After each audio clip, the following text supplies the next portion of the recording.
Halo, dalam video ini kita akan melanjutkan belajar algoritma. Kita akan memulai dengan sedikit mereview bagaimana algoritma itu melakukan transformasi dari masalah ke solusi. Kemudian kita akan melihat 3 contoh masalah dan bagaimana kita menuliskan algoritma untuk menyelesaikan masalah tersebut. Dan yang bagian ketiga ini adalah yang menjadi fokus dari video ini, yaitu kita akan menganalisis algoritma tadi untuk melihat apakah sudah optimal. Bagian pertama, algoritma dari masalah ke solusi. Kita sudah belajar bahwa sebuah program bisa dianggap sebagai fungsi dari masalah ke solusi. Dan algoritma adalah bagaimana kita mendefinisikan ide tentang fungsi tersebut. Kita sebelumnya sudah belajar menulis algoritma dalam bentuk pseudocode. Nah, dalam video ini kita akan melihat beberapa contoh masalah, ya, ada 3 ya, di mana kita bisa menuliskan algoritma itu dengan mudah berdasarkan definisi dari masalah yang ada. Tetapi tidak selalu kita bisa dengan mudah mendefinisikan algoritma tadi berdasarkan definisi masalah yang ada. Nah, untuk yang bagian kedua ini, contoh-contohnya kita akan lihat di video selanjutnya, bukan di video ini. Kadang-kadang karena kita ingin membuat algoritma kita lebih optimal atau karena kita tidak bisa dengan mudah mendefinisikan algoritma kita, maka kita butuh alat bantu dalam menuliskan algoritma. Ada 4 hal yang saya tulis di sini sebagai alat bantu. Pertama adalah algoritma pencarian atau searching. Yang kedua adalah algoritma pengurutan atau sorting. 2 kelompok algoritma ini pasti dipelajari oleh mahasiswa atau orang yang belajar algoritma. Kemudian yang bagian ketiga adalah analisis dari masalah maupun algoritma tersebut dan biasanya banyak menggunakan matematika. Dan yang keempat adalah menggunakan struktur data. Dalam video ini saya akan berfokus pada yang bagian ketiga, yaitu menggunakan analisis dan juga matematika untuk memperbaiki algoritmanya supaya lebih optimal.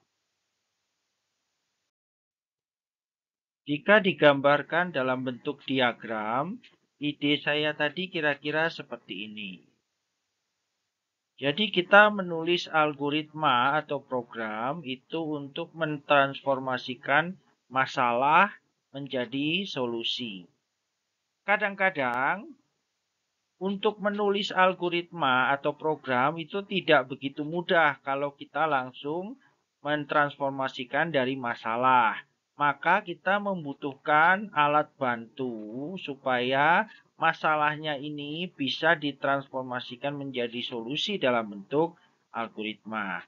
Nah, alat bantunya tadi sudah saya bahas. Misalnya kita bisa menggunakan algoritma pengurutan sehingga masalahnya setelah mengalami pengurutan sedikit berubah sehingga baru kita bisa menulis algoritma berdasarkan masalah yang sudah diproses. Nah, alat-alat bantu ini seringkali disebut pre-processing. Sekarang kita akan melihat 3 contoh masalah yang bisa dengan mudah didefinisikan sebagai fungsi dan sebagai algoritma. Contoh yang pertama adalah tahun kabisat atau bahasa Inggrisnya leap year. Definisi dari tahun kabisat adalah tahun yang habis dibagi 4, namun tidak habis dibagi 100 atau habis dibagi 400. Nah, ini beberapa banyak yang salah tentang pemahaman tahun kabisat ya. Bukan hanya setiap 4 tahun, namun ada definisi yang lain. Dari definisi ini kita bisa menurunkan beberapa contoh ya. Ini contoh pertama tahun 2023. Ini bukan tahun kabisat karena justru kebalikan dari definisi yang sudah ditulis ya. Jadi tidak habis dibagi 4 dan juga tidak habis dibagi 400. Tahun 2024 adalah tahun kabisat karena habis dibagi 4 tapi tidak habis dibagi 100 sesuai dengan definisi tahun kabisat. Tahun 1900 bukan tahun kabisat karena meskipun habis dibagi 4 tapi juga habis dibagi 100 dan juga dia tidak habis dibagi 400. Tahun 2000 adalah tahun kabisat karena habis dibagi 400. Nah, dari definisi ini kita diminta untuk menulis algoritma untuk memeriksa apakah suatu tahun X adalah tahun kabisat. Nah, berarti kita harus menulis sebuah fungsi yang menerima masukan X, yaitu suatu bilangan bulat, dan kemudian keluarannya adalah boolean, ya, true atau false. True jika tahun kabisat dan false jika bukan tahun kabisat. Dari definisi tadi, kita bisa dengan mudah menuliskan fungsinya. Jadi bisa dilihat di sini, ini sesuai dengan definisi yang sudah diberikan tadi ya. Jika habis dibagi 4 dan tidak habis dibagi 100, maka berarti tahun kabisat. Atau jika habis dibagi 400, maka berarti tahun kabisat. Sebaliknya, jika tidak memenuhi syarat-syarat tadi, maka bukan tahun kabisat. Nah, jadi kita dengan mudah bisa menuliskan algoritmanya. Contoh yang kedua adalah palindrom. Definisi dari palindrom adalah string yang jika dibaca dari belakang ke depan sama dengan jika dibaca dari depan ke belakang. Contoh, kata malam adalah palindrom. Demikian juga kata taat. Kata kasur dan kata rusak masing-masing bukan palindrom. Tapi jika digabung, kasur rusak adalah palindrom. String 121 adalah palindrom. Maka sekarang kita akan membuat algoritma untuk memeriksa apakah suatu string adalah palindrom. Jadi kita harus membuat sebuah fungsi yang menerima sebuah string dan keluarannya adalah boolean, true atau false. Contoh ini lagi-lagi menunjukkan definisi masalah yang bisa dengan mudah diterjemahkan menjadi algoritma. Jadi di sini kita tinggal membalik kata yang atau string yang menjadi masukan dengan menggunakan fungsi reverse, lalu kita bandingkan dengan string semula. Kalau sama berarti palindrom. Lalu di sini fungsi reverse-nya diberikan, jadi kita tinggal membaca karakternya satu persatu ya, dari belakang ke depan dengan menggunakan indeks seperti ini, word.length minus I. Kita bisa membaca karakternya dari belakang ke depan, kemudian di copy satu persatu sehingga membentuk string baru. Contoh ketiga adalah bilangan prima. Bilangan prima adalah bilangan asli yang lebih besar dari 1 dan faktor pembaginya adalah 1 dan bilangan itu sendiri. Contoh, 2 adalah bilangan prima karena memiliki tepat 2 faktor pembagi, 1 dan 2. 1 bukan bilangan prima karena tidak lebih besar dari 1 dan hanya memiliki 1 faktor pembagi yaitu 1. 10 bukan bilangan prima karena memiliki lebih dari 2 faktor pembagi. Min 2 bukan bilangan prima karena bukan bilangan asli. Sekarang kita harus membuat algoritma untuk memeriksa apakah suatu bilangan adalah bilangan prima. Berarti kita harus membuat fungsi yang menerima masukan sebuah bilangan dan menghasilkan keluaran boolean. True jika bilangan prima. Dari definisi tadi kita bisa menuliskan algoritma berikut. Mula-mula sesuai definisi kita harus memeriksa apakah X, ya, bilangan yang mau kita cek, adalah lebih besar dari 1 atau tidak. Karena definisinya bilangan prima harus lebih besar dari 1. Maka di sini kalau kurang dari sama dengan 1, dia bukan bilangan prima. Kemudian di bagian else berarti semua bilangan bulat yang lebih dari 1. Sekarang kita mulai mencari faktor pembagi yang bukan 1 dan dirinya sendiri. Maka di sini kita mulai dari 2. Kemudian di sini kita tes ya, kita menggunakan modulo. Kalau dia lebih dari 0 ya, berarti Y ini bukan faktor pembagi. Karena bukan faktor pembagi, kita tes bilangan berikutnya ya, tambah 1 ya. Ini kita lakukan terus sampai suatu ketika kalau Y-nya ditambah-tambah terus, nilai Y akan mencapai X ya. Kalau sudah mencapai X, dia akan berhenti karena X mod X pasti sama dengan 0. Sehingga di sini kita tinggal mengecek berhentinya itu ya.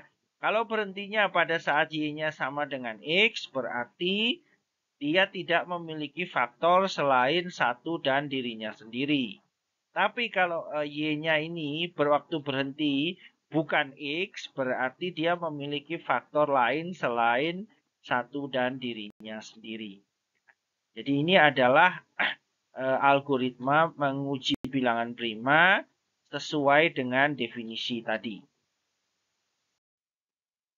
Kita sudah melihat 3 contoh masalah yang definisinya itu dengan mudah bisa diterjemahkan menjadi algoritma. Algoritmanya menjadi cukup sederhana. Nah, sekarang apakah algoritma yang kita tulis berdasarkan definisi tadi sudah optimal atau belum? Itu pertanyaannya. Kembali ke contoh pertama tahun kabisat. Sebelum menganalisis algoritma tahun kabisat, perlu diketahui apa yang dimaksud dengan algoritma yang optimal. Jadi maksudnya algoritma yang kita tulis nantinya kalau sudah diimplementasikan menjadi program, ketika dijalankan itu harus secepat mungkin. Itu maksudnya optimal. Jadi optimal dari sisi waktu. Tetapi algoritma tidak bisa dijalankan, hanya program yang bisa dijalankan. Itu pun kalau kita mau mengukur waktu untuk menjalankan program, tergantung dari komputernya. Kalau komputernya cepat, ya programnya juga cepat. Selain itu juga bergantung dari bahasa pemrograman yang kita pakai untuk mengimplementasikan algoritma tersebut. Dan juga bergantung pada banyak hal lain. Sehingga untuk menganalisis apakah algoritma kita sudah optimal, tidak bisa dengan menjalankannya setelah diterjemahkan menjadi program. Maka untuk menganalisis apakah algoritma sudah optimal, kita harus melihat berapa banyak operasi yang dilakukan untuk mencapai hasil. Dan ini pun harus kita lakukan untuk berbagai macam kasus dan kita menghitung rata-rata. Jadi seperti contoh untuk tahun kabisat ya, itu kan tahun itu ada bermacam-macam. Ada misalnya tahun sebelum Masehi berarti negatif. Kemudian tahun 1000, tahun 2000, mungkin tahun 10 dan seterusnya. Jadi kita harus menghitung rata-rata banyaknya operasi yang dilakukan untuk semua kemungkinan tahun tersebut. Lalu kita bisa menganalisis apakah algoritma kita sudah optimal atau tidak. Maka kita butuh sedikit matematika untuk menghitung berapa banyak operasi dan melakukan rata-rata. Jadi ini adalah algoritma yang tadi kita sudah buat. Untuk melakukan analisis, kita perhatikan ya dari observasi kita bisa lihat bahwa untuk setiap 4 tahun itu 3 tahun pasti tidak habis dibagi 4. Hanya 1 tahun yang habis dibagi 4. Jadi di sini saya tulis 75% tahun itu tidak habis dibagi 4. Ya, contoh tahun 2023. Nah, sekarang dari 75% ini yang berarti cukup banyak ya. Berapa operasi yang butuh kita lakukan ya? kita harus membagi dia dengan 4 dan melihat sisanya. Jadi 1 operasi. Kemudian karena hasilnya pasti false, karena tidak habis dibagi 4, berarti setelah N ini tidak perlu dilakukan, ya. Tetapi karena masih ada OR, berarti kita masih harus melakukan pembagian dengan 400. Jadi untuk setiap tahun yang tidak habis dibagi 4, kita butuh 2 kali pengujian. Itu adalah kasus pertama. Kasus yang kedua, sisanya ya, dari sisa 75% itu ada 25% habis dibagi 4.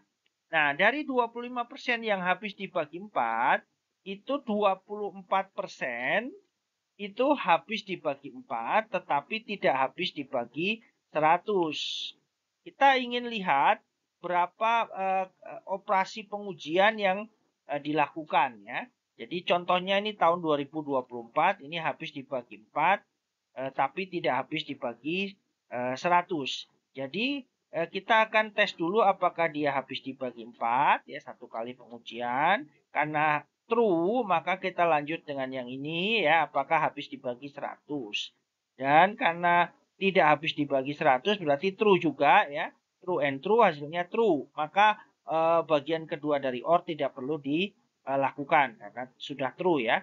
Jadi di sini untuk yang contoh seperti 2024 itu butuh 2 kali pengujian.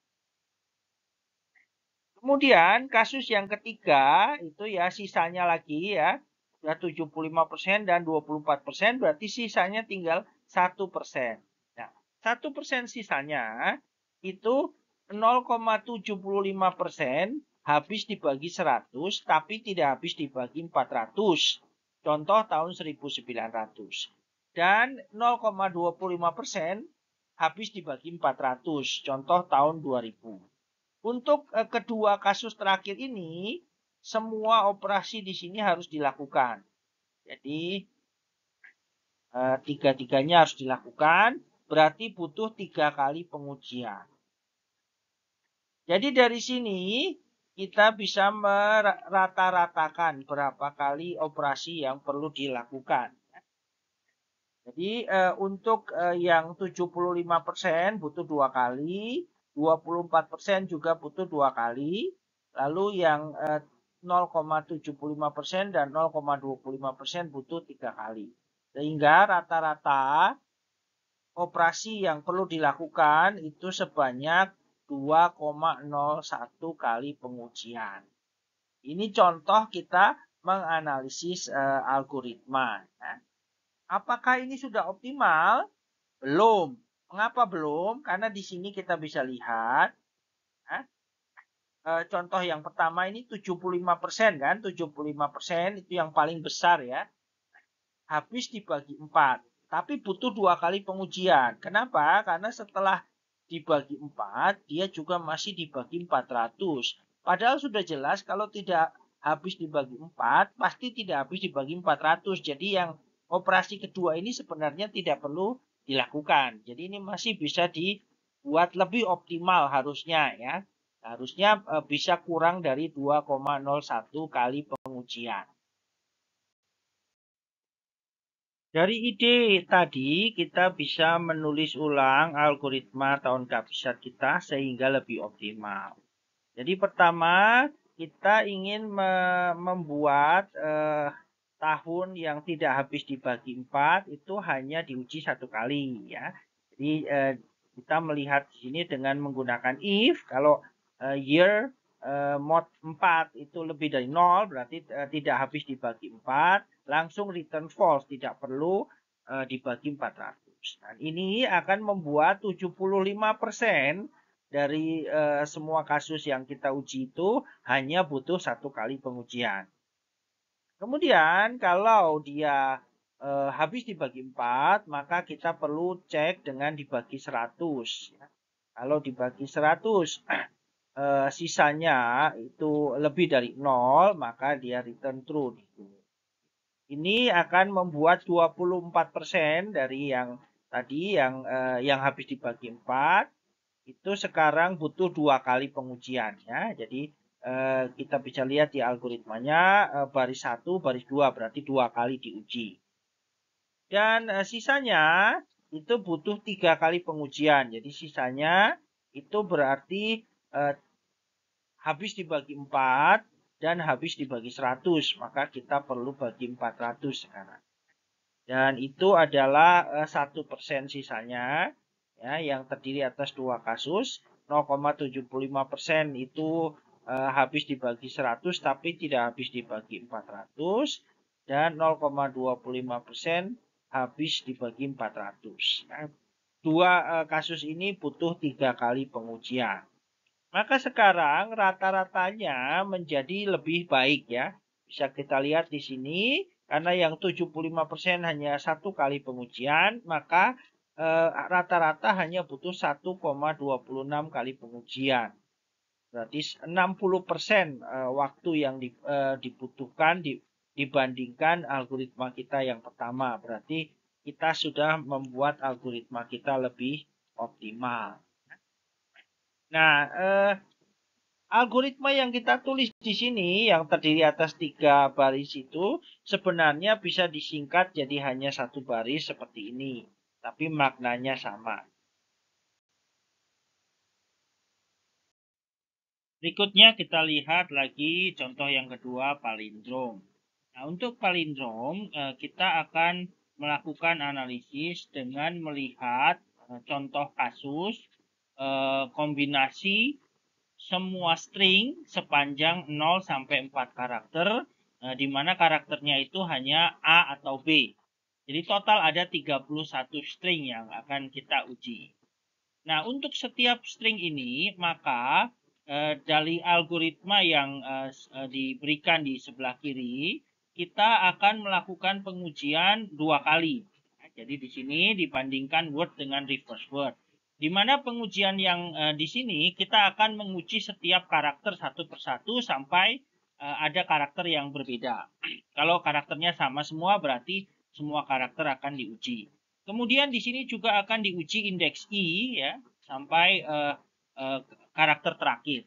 Setelah melakukan dua pengujian ini, ya, juga dilakukan operasi copy untuk setiap karakter, sehingga operasi yang dilakukan adalah kedua pengujian ini ditambah copy untuk setiap karakter.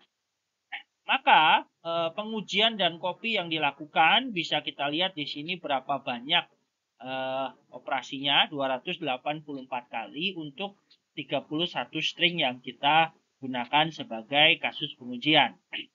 Sehingga rata-rata kita membutuhkan 9,16 kali operasi untuk setiap string. Untuk membuat algoritma palindrom yang lebih optimal, idenya adalah dengan mengurangi operasi yang perlu dilakukan.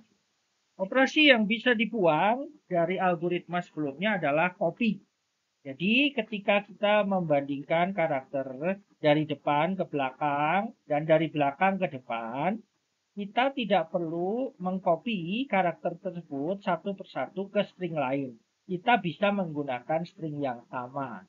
Dengan demikian, operasi pembandingan karakter hanya perlu dilakukan sampai setengah dari panjang string, karena sekali membandingkan itu sudah yang satu dari depan, satu dari belakang. Jadi sekali membandingkan 2 karakter.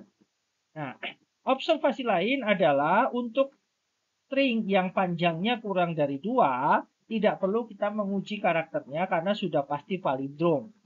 Jadi baris pertama merupakan perwujudan ide tadi, ya. Kalau panjangnya kurang dari 2 pasti palindrom. Setelah itu di else ini, ya, kita mulai membandingkan karakter satu persatu mulai dari indeks pertama. Bisa dilihat di sini bahwa kondisi berhentinya adalah kalau I-nya sudah mencapai setengah dari panjang string, ya. Dan ini kondisi yang kedua adalah membandingkan karakter tersebut. Lalu seperti biasa I-nya ditambah 1. Maka ketika berhenti kita perlu melakukan satu pengujian ekstra, yaitu membandingkan karakter terakhir, ya. Apakah karakter terakhirnya masih sama atau tidak. Kalau masih sama berarti semua karakter sama Artinya karakter dibaca dari depan ke belakang dan belakang ke depan sama, berarti palindrom.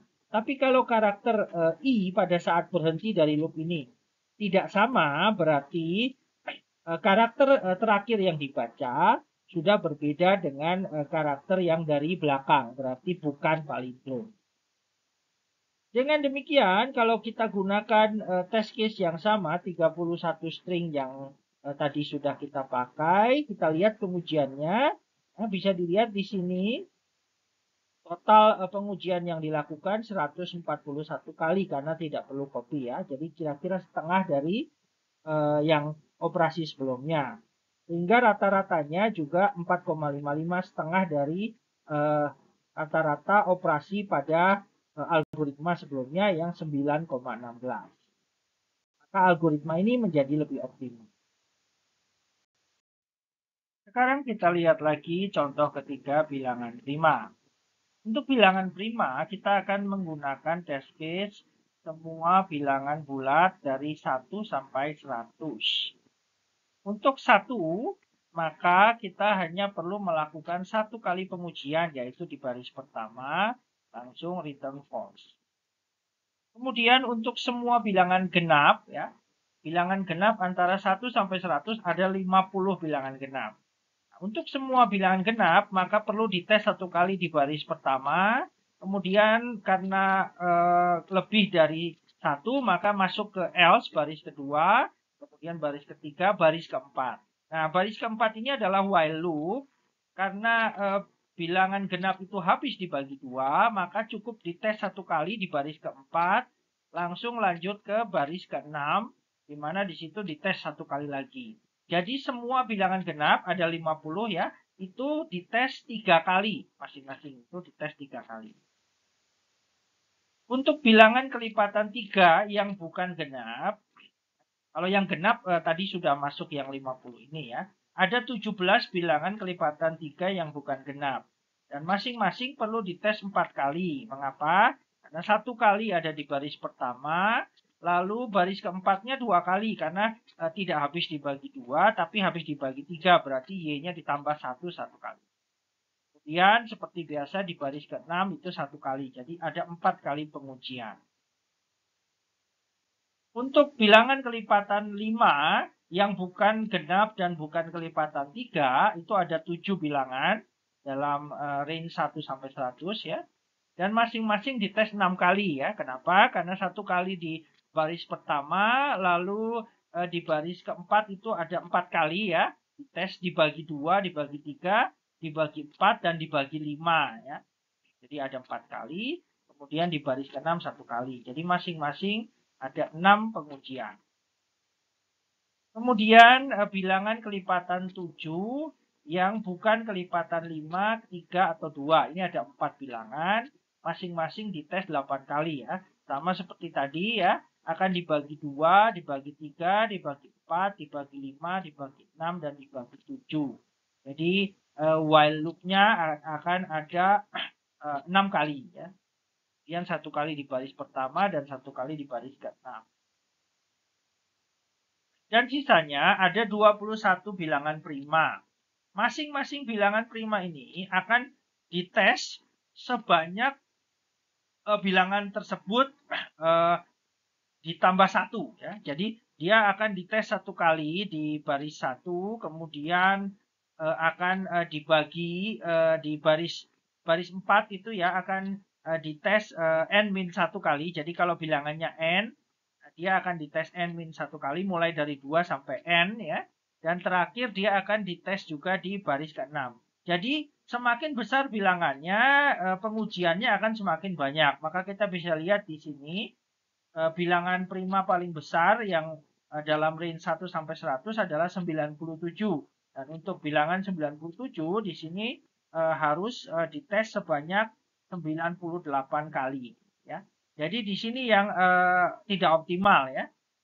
Karena semakin besar bilangannya berarti pengujiannya semakin banyak.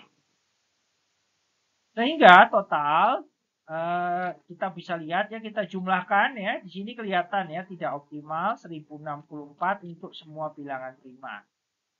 lalu dibagi 100, maka rata-rata kita membutuhkan 13,57 kali pengujian. Untuk membuat algoritma bilangan prima yang lebih optimal, ada dua hal yang akan kita lakukan. Pertama, tadi kita sudah amati bahwa algoritma bilangan prima sebelumnya itu kurang optimal ketika menguji bilangan prima. Karena untuk bilangan prima, dia harus mencari faktor pembagi mulai dari 2 sampai bilangan prima tersebut. Di sini kita akan membuat operasi pengujiannya lebih sedikit untuk bilangan prima. Kemudian hal kedua yang kita amati juga adalah untuk bilangan genap. Bilangan genap kecuali 2 itu pasti bukan bilangan prima. Jadi perlu diperlakukan khusus. Oke, kita lihat algoritmanya. Yang pertama masih sama. Jika X kurang dari sama dengan 1 pasti bukan prima. Ini berarti untuk 1 hanya 1 kali pengujian. Masih sama dengan sebelumnya. Nah, sekarang untuk bilangan genap diperlakukan khusus, jadi ada satu else if sendiri, meskipun banyaknya operasi pengujian masih tetap 3 ya. Tetapi ini akan berefek pada bilangan lain. Ya. Jadi di sini kalau bukan genap berarti ganjil ya, maka sekarang kita akan mencari faktor pembagi seperti yang sebelumnya. Tapi karena yang genap sudah diambil, maka kita akan mulai dari 3. Kemudian, nah di sini yang menarik adalah ketika kita mencari faktor pembagi, kita tidak perlu mencari sampai X. Ya. Di sini ya, kita hanya mencari sampai Y kali Y kurang dari X. Jadi kita mencari sampai akar X. Kemudian karena semua bilangan genap sudah dites, maka di sini Y-nya juga tidak ditambah 1 tapi ditambah 2. Jadi dari 3 ditambah 2 jadi 5, tambah 2 lagi jadi 7. Jadi semua bilangan ganjil. Bilangan genap tidak perlu dites. Nah, ini akan membuat operasi pengujiannya menjadi lebih sedikit. Tetapi karena while-nya berubah, maka ketika keluar dari while loop ini perlu ada pengujian ekstra. Jadi di sini dia akan menguji apakah Y-nya itu merupakan faktor atau bukan. Kalau bukan faktor, berarti dia bilangan prima. Kecuali untuk 3. Kenapa? Karena ketika X-nya masih sama dengan 3, Y-nya juga di sini sudah mulai dari 3. Jadi dia langsung berhenti dan X mod Y ya, 3 mod 3 pasti akan sama dengan 0. Sehingga kalau tidak ada OR ini, 3 akan dianggap sebagai bukan bilangan prima. Dengan mengubah algoritmanya menjadi seperti ini, maka banyaknya operasi yang dilakukan menjadi berkurang. Ya. Kita bisa lihat di sini. Ya, terutama untuk bilangan prima itu menjadi jauh lebih sedikit ya. Jadi bilangan kelipatan 3, kelipatan 5 dan kelipatan 7 tidak terlalu berubah, tapi untuk bilangan prima menjadi lebih sedikit. Bisa kita lihat di sini banyaknya operasi itu kira-kira akar dari bilangan tersebut. Sehingga totalnya juga bisa dilihat di sini hanya 275. Kalau sebelumnya tadi 1000 lebih ya. Sehingga rata-rata banyaknya pengujian yang dilakukan untuk bilangan dari 1 sampai 100 itu 5,8 kali pengujian. Jadi kita bisa lihat lagi-lagi kita bisa membuat algoritma yang lebih optimal. Sebagai kesimpulan, pada video ini sudah ditunjukkan bahwa beberapa masalah itu dengan mudah kita bisa buat algoritmanya berdasarkan definisi masalahnya. Tetapi algoritma yang dihasilkan meskipun sederhana biasanya kurang optimal. Untuk membuat lebih optimal, kita perlu melakukan analisis lebih lanjut. Di sini sudah ditunjukkan kita menggunakan analisis yang membutuhkan sedikit matematika. Nah, pada video selanjutnya kita akan tunjukkan, kita akan belajar bagaimana menggunakan alat bantu yang lain yang sudah saya sebutkan tadi ya di slide ini ya. Jadi pengurutan, pencarian dan struktur data untuk membuat algoritma yang lebih optimal. Terima kasih sudah menonton video ini. Sampai jumpa di video berikutnya.